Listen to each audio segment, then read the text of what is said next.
ദാരിദ്ര്യം കാരണം അറബി നാട്ടിലേക്ക് വീട്ടുജോലിക്ക് പോയ യുവതി.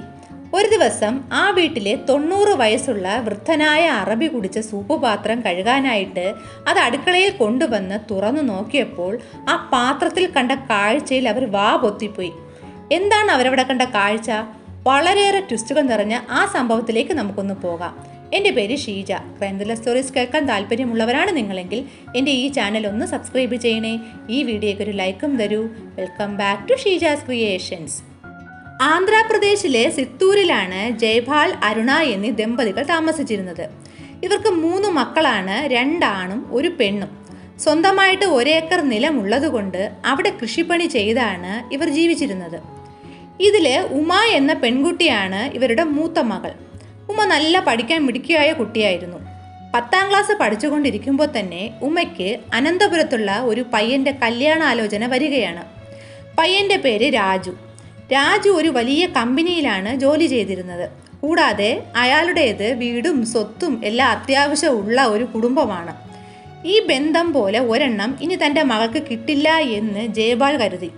അയാൾ ഉമയോട് പോലും ചോദിക്കാതെ പയ്യൻ്റെ വീട്ടുകാർക്ക് വാക്ക് കൊടുക്കുകയാണ്. പക്ഷെ ഉമയ്ക്ക് 18 ആകാതെ ഒരു കാര്യവും നടക്കില്ല.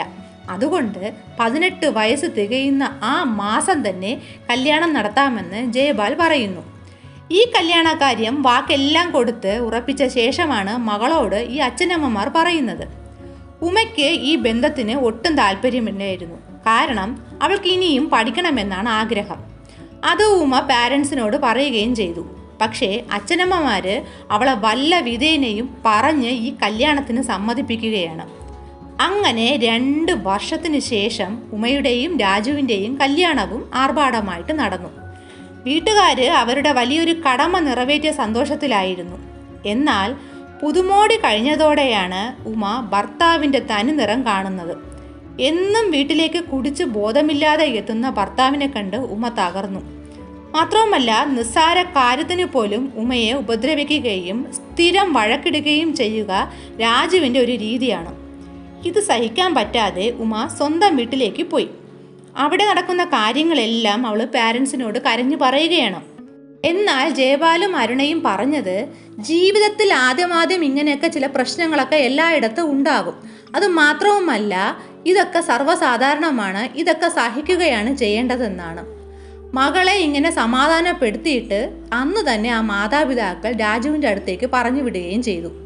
വർഷങ്ങൾ ഇങ്ങനെ കടന്നു പോവുകയാണ്. ഉമയ്ക്ക് ഇതിനിടയ്ക്ക് 3 കുട്ടികളും ഉണ്ടായി. 2 പെൺകുട്ടികളും 1 ആൺകുട്ടിയും. ഈ ഒരു കാലയളവിൽ രാജുവിൻ്റെ കുടിയും കൂടി. അയാൾ മദ്യപിച്ച് വീട്ടിലും ജോലിസ്ഥലത്തും ഏറെ പ്രശ്നങ്ങൾ ഉണ്ടാക്കുന്ന ഒരുത്തനായി മാറി. അതോടെ രാജുവിൻ്റെ ജോലിയും അയാൾക്ക് നഷ്ടപ്പെട്ടു. രാജുവിൻ്റെ കുടുംബം അത്യാവശ്യം സാമ്പത്തികമൊക്കെ ഉള്ളതായതുകൊണ്ട് തന്നെ വീട്ടുകാര്യങ്ങളൊക്കെ അങ്ങ് നടന്നു പോയിരുന്നു. എന്നാൽ അതും പോകെ തീരാൻ തുടങ്ങി. വീട്ടിലെ പൈസയൊക്കെ തീർന്നതോടെ വീട്ടുകാര്യങ്ങളും എല്ലാം ഇഴയാൻ തുടങ്ങി. നിത്യച്ചെലവിന് പണമില്ലാതെ, കുടിക്കാൻ പോലും പണമില്ലാതെ രാജുവിന് എല്ലാം കൂടെ ദേഷ്യം കയറുകയാണ്. അത് മുഴുവൻ ഇയാൾ ഉമയുടെ ദേഹത്താണ് തീർത്തത്. ഇവർ തമ്മിൽ അടിയും വഴക്കും കലാശവും ഒക്കെ ഉണ്ടാവുകയാണ്. ഈ സമയത്തെല്ലാം ഉമ മക്കളെയും കൂട്ടി ഇടയ്ക്കിടയ്ക്ക് സ്വന്തം വീട്ടിലേക്ക് പോവുകയും പതിവായി. അവിടെ ചെന്നാലോ അതേ സ്പീഡിൽ തന്നെ വീട്ടുകാർ ഉമയും മക്കളെയും തിരിച്ചു വിടും. പിന്നെ ഒരാശ്രയവും ഇല്ല എന്ന് മനസ്സിലാക്കിയ അവൾ എല്ലാം സഹിച്ച് ആ വീട്ടിൽ തന്നെ അങ്ങ് ഒതുങ്ങി കൂടുകയാണ്. മക്കളുടെ ആഹാരത്തിന് വരെ മുട്ടുവരാൻ തുടങ്ങിയതോടെ ഉമ ആ നാട്ടിലെ ഒരു ടൂറിസ്റ്റ് ട്രാവൽ കമ്പനിയിൽ ഒരു ജോലി ഒപ്പിച്ചെടുക്കുന്നു. ആ ജോലിയിൽ നിന്നും കിട്ടുന്ന കാശുകൊണ്ട് ഉമ വീട്ടുകാര്യങ്ങളും മക്കളുടെ കാര്യങ്ങളും സ്കൂളിലെ കാര്യങ്ങളും അങ്ങനെ എല്ലാം മുന്നോട്ട് കൊണ്ടുപോവുകയാണ്. എന്നാൽ ആ ശമ്പളം മാത്രം കൊണ്ട് ഉമയ്ക്ക് കാര്യങ്ങൾ മാനേജ് ചെയ്യാൻ വലിയ ബുദ്ധിമുട്ടാവുകയാണ്. അപ്പോഴാണ് ആ കമ്പനിയിലെ കുറച്ച് പെണ്ണുങ്ങൾ ഒരു ദിവസം വന്നിട്ട് അവിടുത്തെ ഒരു സ്റ്റാഫായ രഘുവിന് പണം കൊടുത്ത് ഞങ്ങളെ എത്രയും പെട്ടെന്ന് ജോലിക്ക് കയറ്റി വിടണം എന്ന് പറഞ്ഞിട്ട് പോകുന്നത് ഉമ കാണുന്നത്. രഘുവിനോട് സംഭവം എന്തെന്ന് ഉമ അന്വേഷിക്കുമ്പോഴാണ് വിദേശത്ത് ജോലി ഏർപ്പാടാക്കി കൊടുക്കുന്നതാണ് എന്ന് ഉമയോട് രഘു പറയുന്നത്. ഇതറിഞ്ഞ ഉമ വിദേശത്ത് ജോലിക്ക് പോയാൽ എത്ര രൂപ വരെ ശമ്പളം കിട്ടുമെന്ന് ചോദിക്കുമ്പോൾ രഘു പറഞ്ഞത്, വീട്ടുജോലിക്ക് പോയാൽ പോലും മാസം 40,000 മുതൽ 50,000 വരെ ശമ്പളം കിട്ടുമെന്നാണ്. ഇത് കേട്ട ഉമയുടെ മനസ്സിൽ തോന്നിയത്, താനും അങ്ങനെ പോയി ഒരു 2 വർഷം ജോലി ചെയ്താൽ ഈ സാമ്പത്തിക ബുദ്ധിമുട്ടെല്ലാം മാറുകയും കുടുംബം രക്ഷപ്പെടുകയും ചെയ്യും. അതിനായിട്ട് രഘുവിനോട് സംസാരിക്കുമ്പോൾ രഘു പറഞ്ഞത് പോകുന്നതിന് 1 ലക്ഷം രൂപ ചിലവാകും. ഈ കാര്യങ്ങളെല്ലാം രാജുവിനോട് ഉമ വീട്ടിൽ പോയി സംസാരിക്കുകയാണ്. അപ്പോൾ രാജുവിന് ഭാര്യ വിദേശത്ത് ജോലിക്ക് പോകുന്നതിന് പൂർണ്ണ സമ്മതം.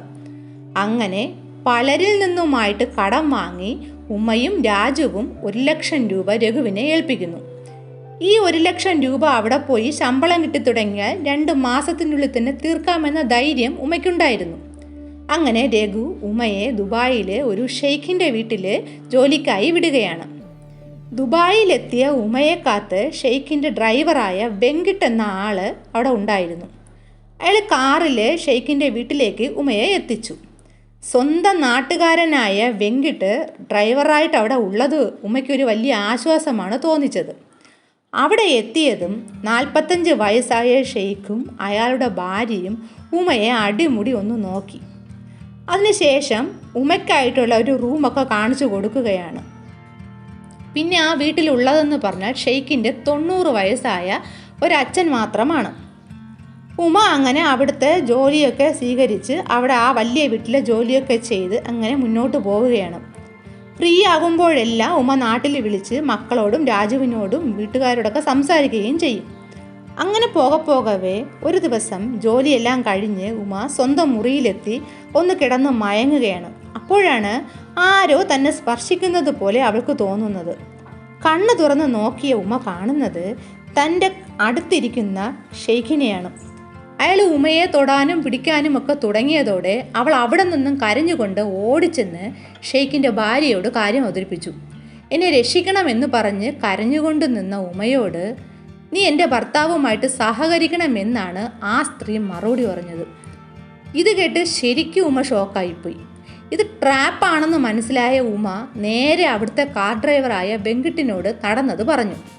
എത്രയും പെട്ടെന്ന് എനിക്ക് നാട്ടിലേക്ക് മടങ്ങണം, ഇവിടെ നിന്നാൽ ആപത്താണെന്ന് ഉമ പറഞ്ഞതും വെങ്കിട്ട് പറഞ്ഞത് ഇവിടെ ഇതെല്ലാം സർവ്വസാധാരണമാണ്, വർഷങ്ങളായിട്ടും കുട്ടികളില്ല, ഒരു കുട്ടിക്ക് വേണ്ടി ചെയ്യാത്ത ട്രീറ്റ്മെൻറ്റ്സും ഇല്ല, പ്രാർത്ഥനകളുമില്ല. എൻ്റെ ഭർത്താവിൻ്റെ കുഴപ്പം കൊണ്ടല്ല ഞങ്ങൾക്ക് കുട്ടികളുണ്ടാവാത്തത്, എൻ്റെ കുഴപ്പം കൊണ്ടാണ്. അതിനാൽ എൻ്റെ ഭർത്താവിൽ നിന്നും നീ എനിക്കൊരു കുട്ടിയെ തരണം.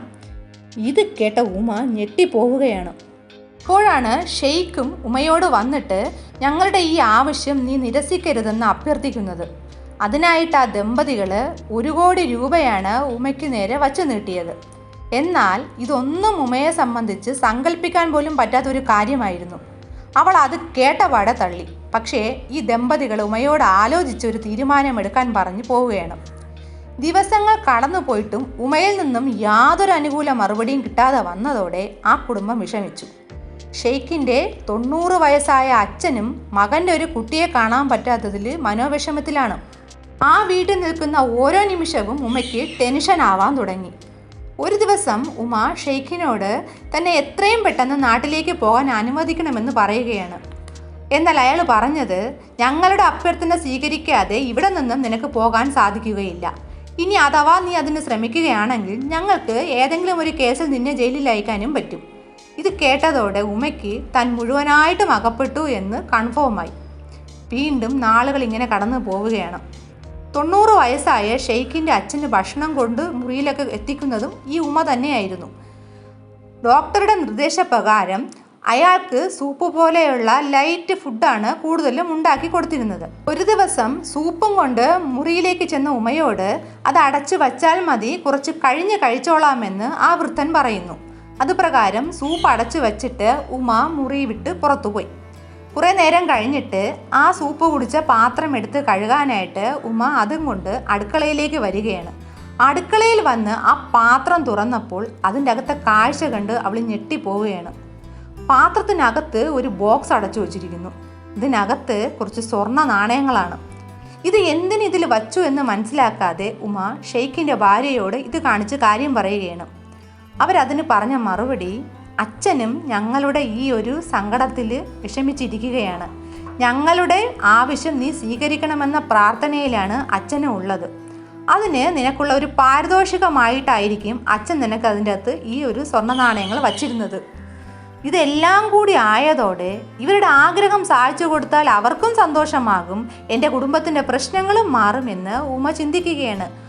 അതുകൊണ്ട് തന്നെ അവർക്ക് അനുകൂലമായൊരു മറുപടി ഉമയിൽ നിന്നും കിട്ടുകയാണ്. ഇതവർക്ക് ഭയങ്കര സന്തോഷമാവുകയാണ്. പക്ഷേ ഇതൊന്നും നാട്ടിലറിഞ്ഞാൽ ശരിയാവില്ല എന്ന് മനസ്സിലാക്കിയ ഉമ ഇത് രാജുവിൽ നിന്നും മൂടി വയ്ക്കുന്നു.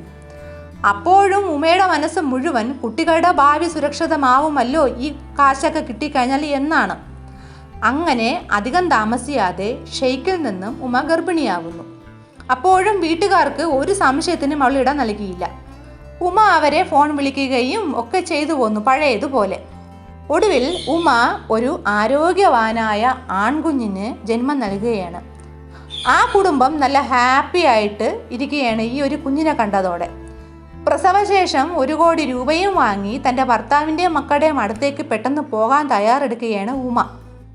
അപ്പോഴാണ് ഷെയ്ഖ് ഉമയോട് പറയുന്നത്, നീ ഒരു 6 മാസം കൂടി ഇനി ഇവിടെ തങ്ങണം. കാരണം കുട്ടിക്ക് പാൽ കൊടുക്കാനായിട്ട് നീ ഇവിടെ തങ്ങിയേ പറ്റൂ. അത് കഴിഞ്ഞ് നിനക്ക് തരാമെന്ന് പറഞ്ഞ പൈസയും തന്ന് നിന്നെ നാട്ടിലേക്ക് വിടാമെന്ന്. ഷെയ്ഖും ഭാര്യയും ഇത് പറഞ്ഞത് കേട്ട് വീണ്ടും 6 മാസം ഉമ അവിടെ തുടർന്നു. ഇതിൻ്റെ ഇടയ്ക്ക് വെങ്കിടിൻ്റെ കണ്ണ് ഉമയിലേക്ക് വരികയാണ്. കാരണം അയാളുടെ മനസ്സിൽ മറ്റൊരു പ്ലാനാണ് ഉള്ളത്. അതായത് ഉമ ഇപ്പോൾ കോടീശ്വരിയാണ്. അവളെ എങ്ങനെയെങ്കിലും ഒന്ന് വളച്ചെടുത്ത് അവളുടെ കൂടെ താമസിക്കാൻ പറ്റി, അതായത് അവളെ ഭാര്യയാക്കി കഴിഞ്ഞാൽ ആ പണം തന്നിലേക്കും വരും. ഈ ഒരു മനസ്സോടെ വെങ്കിട്ട് ഉമയെ സമീപിച്ചു. നിന്നെ എനിക്ക് കണ്ടപാടെ ഇഷ്ടപ്പെട്ടതാണ്, നിനക്കും എനിക്കും കല്യാണം കഴിച്ച് ഒരുമിച്ച് ജീവിക്കാം എന്ന് അയാൾ പറയുകയാണ്. എന്നാൽ ഉമ തനിക്ക് ഭർത്താവും മക്കളുമുണ്ട്, അവർക്ക് വേണ്ടിയാണ് താൻ ജീവിക്കുന്നത് എന്നും പറഞ്ഞ് വെങ്കിട്ടിനോട് തട്ടിക്കയറി. ഇത് കേട്ട വെങ്കിട് ഭർത്താവിനെയും മക്കളെയും പൈസയ്ക്ക് വേണ്ടി ചതിച്ച് മറ്റൊരുത്തൻ്റെ കുഞ്ഞിനെ പ്രസവിച്ച നീയാണോ നല്ലവള് എന്ന് ചോദിച്ചു. എന്നാൽ ഉമ അതൊന്നും ശ്രദ്ധിച്ചില്ല. അവൾ നാട്ടിലേക്ക് പുറപ്പെടാനുള്ള തയ്യാറെടുപ്പിലായിരുന്നു.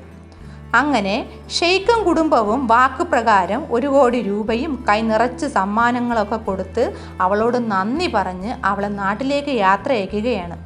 ഈ സമയത്തിനിടയ്ക്കൊക്കെ ഉമ വെങ്കിട്ടിനെ വിളിക്കുന്നുണ്ട്.